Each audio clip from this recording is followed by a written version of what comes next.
ఇది ప్రజలందరూ గమనించాలి. చాలా దురదృష్టకరమైన విషయం ఇది. నిజంగా ఒక కమ్యూనిస్ట్ భావజాలం ఉన్నవాడు ఎవడైనా ఉన్నాడంటే అది పవన్ కళ్యాణ్. జల్సా మూవీలో ఆయన చూపించిన విధానం కావచ్చు, ఆ బహిరంగ సభల్లో ఆయనకి ఎర్రజెండా భావజాలం కావచ్చు, తర్వాత విప్లవాత్మకమైన విషయాలు ఆయన మాటలు కావచ్చు, తోటాలు మాటలుగా పేల్చే పవన్ కళ్యాణ్కి మాత్రమే దక్కే హక్కు, సత్తా, గద్దర్కి ఆత్మశాంతి కలగాలంటే అది ఒక్క పవన్ కళ్యాణ్కి మాత్రమే ఉంది. అల్లు అర్జున్ అనేవాడు పాన్ ఇండియా స్టార్ అయినా సరే ఆయనకి ఒక రకమైన అవార్డ్స్ మాత్రమే దక్కుతాయి. ఇలాంటి అవార్డ్స్కి అనర్హుడు మాత్రమే అని చెప్పగలుగుతాను. సో మరి ఇండస్ట్రీలో చాలా మంది చిన్న హీరోస్ కూడా ఉన్నారు కదా, వాళ్ళకి ఎందుకు ఇవ్వరు? Only why big heroes?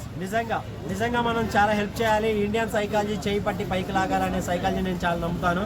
నిజంగా చిన్న వాళ్ళకు కూడా ఒక మంచి పెద్ద అవార్డులు ఇచ్చినప్పుడే ఆయన కెరీర్ మనం బిగినింగ్ చేసినట్టు అవుతుంది. ప్రతి ఒక్కళ్ళు క్రికెటర్లో కానీ ఏదైనా రంగాల్లో కానీ ప్రతి ఒక్కరు చిన్నవాళ్ళకి హెల్ప్ చేసినప్పుడు మాత్రమే పెద్దవాళ్ళకి కాకుండా చిన్నవాళ్ళను ప్రోత్సహించినట్లు అనిపిస్తుంది. చిన్నవాళ్ళకు కూడా 100% అంత సత్తా దమ్మున్న వాళ్ళు కూడా ఉన్నారు. 100% అలాంటి వాళ్ళకు కూడా అవార్డ్స్ రావాలని కోరుకుంటున్నారు. సో ఫైనల్ గా అల్లు అర్జున్ గారు ఎందుకు అర్హులు కాదు ఈ అవార్డుకి? 100% అర్హులు ఎవరికంటే ఎంటర్టైన్మెంట్ జోన్, కలెక్షన్ జోన్ అలాంటి వాటికి మాత్రమే అల్లు అర్జున్ అర్హుడు.